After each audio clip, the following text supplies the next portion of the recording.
दोस्तों मैं कविता आपको सुनाना चाहता हूँ। ये कविता मैं बहुत पहले सन 12 में मैंने कहीं से इसको लिया था। ये कविता बहुत बढ़िया है, आज इस आधुनिक युग के लिए बहुत बढ़िया कविता है। इसका मतलब सुनिएगा।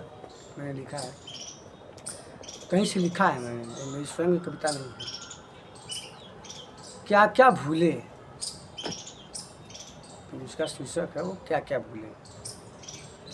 नील नभ गगन सूरज हवा भूले, लोग कुदरत की छटा भूले। बंद एसी रूम के वासी, बंद एसी रूम के वासी खिड़कियों को खोलना भूले। शरीर तक सीमित रहा, शरीर तक सीमित हुआ आनंद। ढाई आखर प्रेम का भूले। जो सिखाई थी कभी माँ ने वो अनमोल प्रार्थना भूले। लिफ्ट पर होते गए निर्भर, लिफ्ट पर होते गए निर्भर, सीढ़ियों का रास्ता भूले। शहर में रच बस गए इतने, शहर में रच बस गए इतने कि लोग गाँव की दिशा भूले। चरणों की धूल माथे लगाना भूले। खत्म करने को संघर्ष हम सुलह की भूमिका भूले। दिखाते हैं बात बात में कलाबाजी, दिखाते हैं बात बात में कलाबाजी। बड़ों का दिया हुआ संस्कार भूले। लिखते हैं इनके लिए हम कविता, अब मेरे कविता की भावना भूले। और दोस्तों मैं आपको और दूसरी कविता सुनाता हूँ। जब मैं बीएड कर रहा था तो बीएड में ये हुआ कि एक प्रोग्राम था, तो सब टीचर ने कहा कि यार कोई यहाँ पे गाना ना लिखता है, कविता लिखता है। तो कोई बच्चा ने हाथ में, तो एक हमारे मित्र हुआ करते थे ऋषिकेश उपाध्याय, उन्होंने कहा कि शर्मा जी जो है कविता लिखते हैं। तो हमने कहा कि नहीं हम नहीं लिखते हैं। तो सर कहें, सर हमारे एचओडी थे, उनका नाम था ज्ञान प्रकाश सर। अगर वो आज मेरा वीडियो देखेंगे बड़ा खुश होंगे। तो मैंने कहा कि उन्हें आज एक वीडियो जो है गाना पे, ये मेरे जो गीत हैं मैंने लिखा था संगम 12 में, तो ये गीत मैं आपको सुनना चाहता हूँ। एक कविता है, जब मैं बीएड कर रहा था, और इस कविता में कुछ भी काल्पनिक नहीं है। जो मैंने देखा मैं वही लिखता हूँ, क्योंकि मैं कबीर का चेला हूँ, कबीर मेरे गुरु हैं, इसलिए मैं जो देखता हूँ मैं वही लिखता हूँ। मैं कहता हूँ आपसे ना कि मैं किताब लिख रहा हूँ रवीश कुमार पे, मैं रवीश कुमार हूँ, कभी किताब आपके सामने आएगी। फ़िलहाल मैं ये कविता आपको सुनना चाहता हूँ। मैंने बीएड में कम 7-8 कविताएँ लिखी थी। एक दो कविताएँ पता नहीं कहाँ मेरा खो गया, कहाँ पता नहीं कहाँ चला गया, मिलता ही नहीं है। लेकिन अभी इसमें का मैं आपको ये कविता मैं सुना रहा हूँ, सुनिए ध्यान से। और जो मेरे साथ बीएड किए हैं लोग, अगर वो मेरा वीडियो देखेंगे बड़ा खुश होंगे। जब मैं बीएड करता था, जब मैं बीएड करता था, एचओडी सर से डरता था। एचओडी का मतलब होता है हेड ऑफ डिपार्टमेंट। हम लोग के एचओडी थे ज्ञान प्रकाश राय। तो एचओडी सर से डरता था। दिल के हैं ये मोमबत्ती, दिल के ये हैं मोमबत्ती, दिखाते हैं अनुशासन की लाल बत्ती। आँखें हैं इनकी दो नाली जैसी, आँखें हैं इनकी हैं दो नाली जैसी, जिसे देखकर मैं घबराया करता था जब मैं बीएड करता था।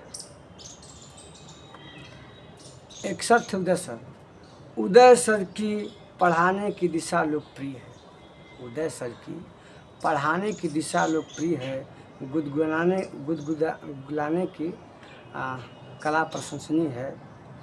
अमित सर की संस्कृत धारा प्रवाह, अमित एक सर हुए थे, आज वो दुनिया में नहीं है, नहीं सर वो हैं। अमित सर की संस्कृत धारा प्रवाह, सब में संस्कार आचार का करता निवार। जब मैं बीएड करता था एचओडी सर से करता था। रमाशंकर सर की बात निराली, रमाशंकर सर की बात निराली। मनोविज्ञान की छिड़ी कहानी, कभी बाल्या से उभरता था तो आके किशोरा में फंसता था। जब मैं बीएड करता था एचओडी सर से डरता था। ब्रिजलाल सर की अजब तमाशा, ब्रिजलाल सर का अजब तमाशा। पल में तोला पल में मासा। रंग बदलता था जब चंडाल और समासात्मक पालक अनावश्यक प्रश्न करता था जब मैं बीएड करता था। एक सर थे इंद्रेश सर। इंद्रेश सर सबसे अनोखा अंदाज, इंद्रेश सर का सबसे अनोखा अंदाज, बगल में मोबाइल लगे पिस्टल सामान। ये बगल में मोबाइल यहाँ रखते थे, तो उसी में मैं लिखा था कि बगल में मोबाइल लगे पिस्टल सामान। कलम लिखे जब हो कमेंट, कलम लिखे जब कमेंट, कलम लिखे कमेंट जब होकर बेताब, तो सब लड़के कहें अब की राख ले हूँ भगवान, अब की राख ले हूँ भगवान। हाँ, एक सर मेरे दुर्गेश सर थे, वो एक्सपायर हो गए, उम्र के, बहुत अच्छे इंसान थे, बहुत सज्जन आदमी थे। उन पे मैंने 4 लाइन लिखा था। दुर्गेश सर का प्यारा स्वभाव सबको भाए, दुर्गेश सर का प्यारा स्वभाव सबको भाए। 6 फुट के थे वो। दुर्गेश सर का प्यारा स्वभाव सबको भाए, जब अधिगम का नया अध्याय सामने आए, जब अधिगम का नया अध्याय सामने आए। अधिगम मतलब सीखना होता है। थार डाई के बिल्ली का पता नहीं, थार डाई के बिल्ली का पता नहीं, पावलव का कुत्ता आके क्लास में सोने की अनुक्रिया करता था जब मैं बीएड करता था। मैं दोस्तों इसमें कोई बनावटी नहीं, मैंने जो देखा था अपने विद्यालय में मैंने वही लिखा है। वास्तव में थारनाडाई की वहाँ बिल्ली नहीं थी, लेकिन पावलों का कुत्ता के हम लोग क्लास में सोता था। मैंने सच्चाई लिखी दोस्तों, और सारे टीचर हंसते थे, सारे बच्चे हंसते थे कि अरे शर्मा जी क्या लिखे हैं आप। तो आप अगर बीएड किए होंगे तभी ये कविता आपको समझ में आएगी। कविता तो सब समझ लेंगे, लेकिन आप बीएड किए होंगे तो ये जो मैं बोल रहा हूँ ना उनके लिए है। बहुत अच्छा कविता है, आप भी सुनिए। एक और कविता मैं आपको सुनाना चाहता हूँ। रुको, रुक नहीं रहो, रेडी। एक और मैं आपको कविता सुना रहा हूँ, सुन लीजिए। एक बहुत बड़े कवि हिंदी के हुए थे, उनका ये रचना है।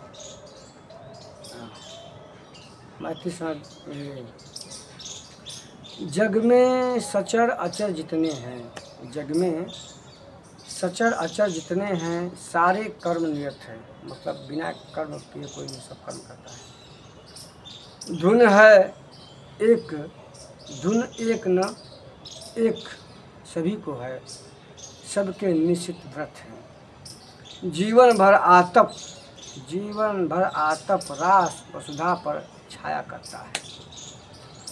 तुच्छ पत्र की भी सकर्म में कैसी तत्परता है। देखिए दोस्तों, इसके भाव को समझिएगा। तब मनुष्य को अमित बुद्धि बल, तब मनुष्य को अमित बुद्धि बल, विलसित जन्म तुम्हारा है। क्या उद्देश्य रहित जग में तुमने कभी विचारा है? क्या आपके जीवन में कोई उद्देश्य नहीं है? कभी इस पर विचार कीजिए आप। बुरा न मानो तो एक बार सोचो, बुरा न मानो तो एक बार सोचो, तुम अपने मन में क्या कर्तव्य समाप्त कर लिया तुमने निज जीवन में? क्या कर्तव्य समाप्त कर लिया तुमने निज जीवन में? जिस पर गिरकर उदर दरों से, जिस पर गिरकर उदर दरों से तुमने जन्म लिया है, जैसे हम अपने माँ के जन्म से, पेट से जन्म लिया, जिसका खाकर अन्न सुधा सब निसमीर पिया है, वह स्नेह की मूर्ति दयानिधि माता तुल्य सही है। उसके नियति कर्तव्य तुम्हारा क्या कुछ शेष नहीं है। जिस धरती पे आपने जन्म लिया है, अपने माँ के गर्भ से आए हैं आप, क्या आपका कोई उद्देश्य नहीं है? केवल अपने लिए सोचते हो, केवल अपने लिए सोचते हो, तो बैल भी सोचता है। मौज भरे जाते हो,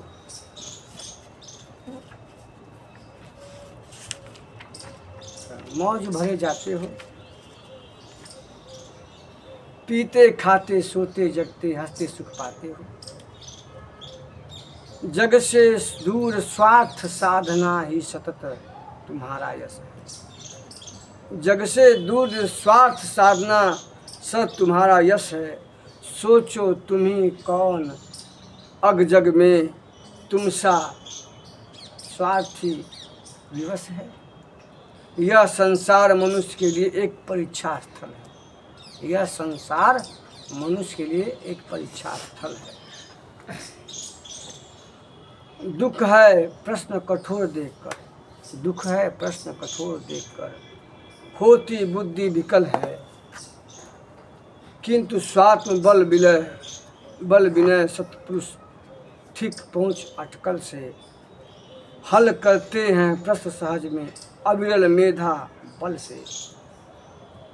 परम विचित्र यंत्र यह जग है, उसी शक्ति बल से चलता। परम विचित्र यंत्र यह जग है, उसी शक्ति बल से चलता। मत करना अभिमान मिले जो, मत करना अभिमान मिले जो, तुमको कभी सफलता है। दोस्तों, कभी अभिमान मत करना जीवन में, जब तुमको सफलता मिले। यद्यपि सब जग का हित चिंतन सबको आवश्यक है, पर प्रत्येक मनुष्य पर पहला देश जाति का हक है। पर प्रत्येक मनुष्य पर देश जाति का है।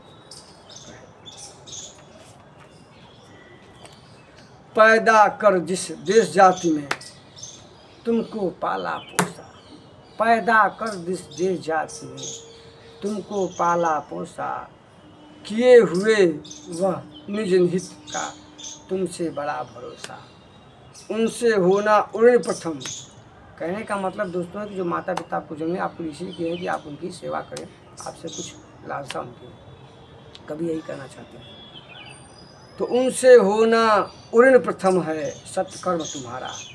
अपने माता पिता के ऋण से उड़ जाइए आप, ये पहला कर्तव्य का बनता है। फिर उसके बाद देश का बनता है, समाज का बनता है।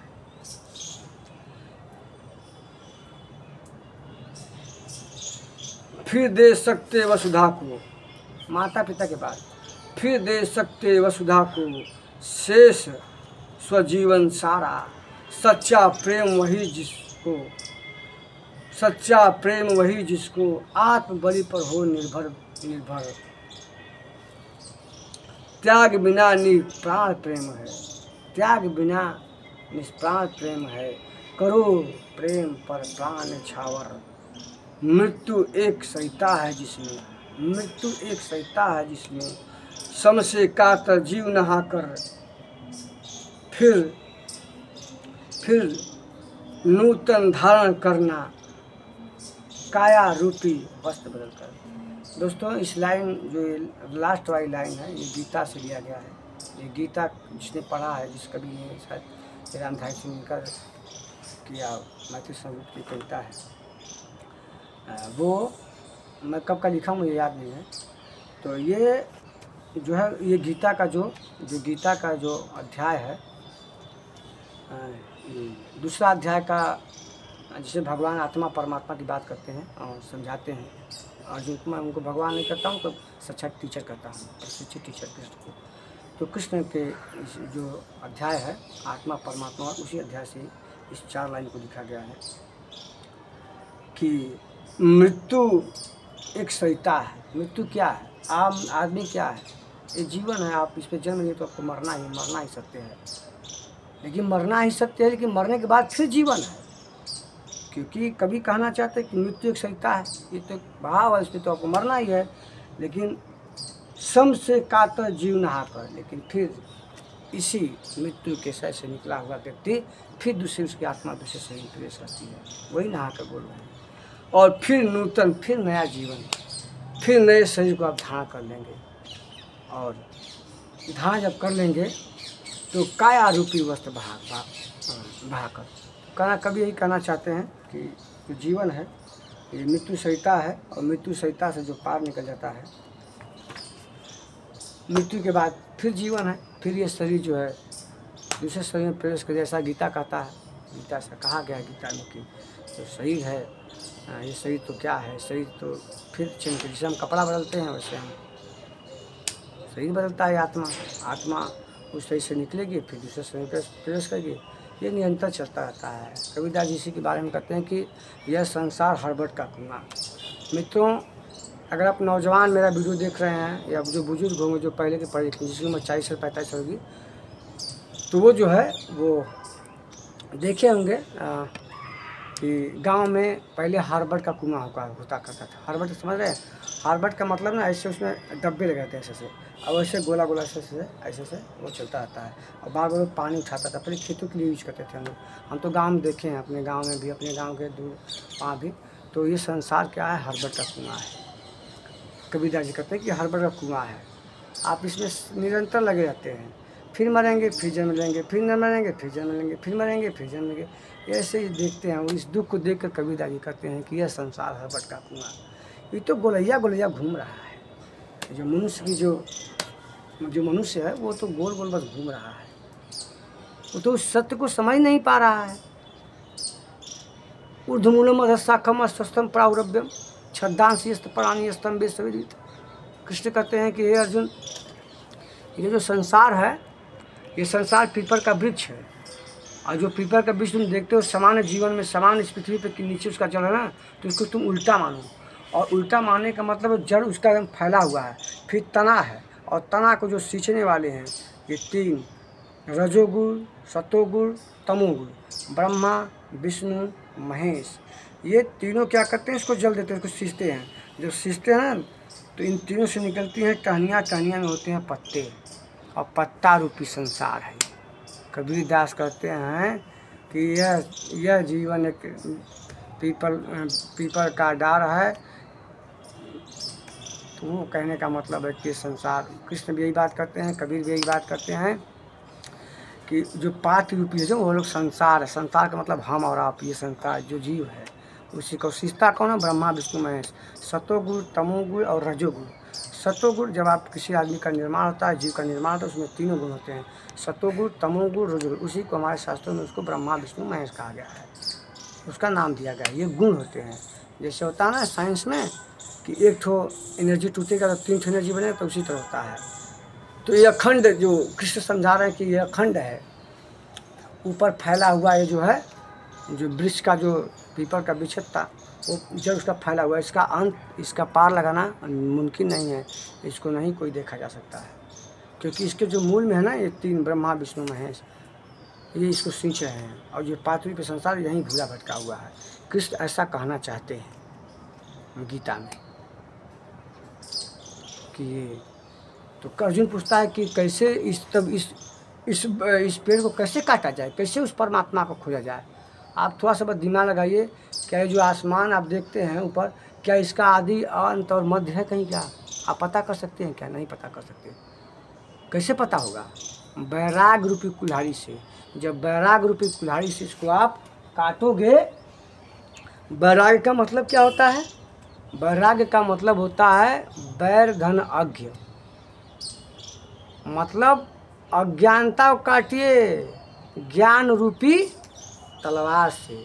ऐसा कृष्ण कहते हैं अर्जुन से, जिसको जब काट देंगे वैराग रूपी तलवार से, तो उस परम तत्व का ज्ञान आपको हो जाएगा। परम तत्व, परम सत्य का ज्ञान हो जाएगा कि मूल सत्य क्या है। इसी तरह भगवान श्री कृष्ण गीता के तो कहते हैं कैसे इसका पता लगाया जाए, कौन बताएगा ये? तो कृष्ण कहते हैं कि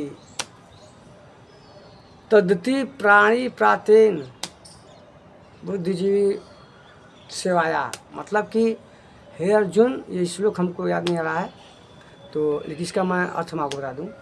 तो जो कृष्ण करना चाहते हैं अर्जुन से कि हे अर्जुन, तुम ऐसे संतों के पास जा, ऐसे मुनियों के पास जा, आप जो है गीता का, यथार्थ गीता का चौथा अध्याय का 34वां श्लोक पढ़ लीजिएगा।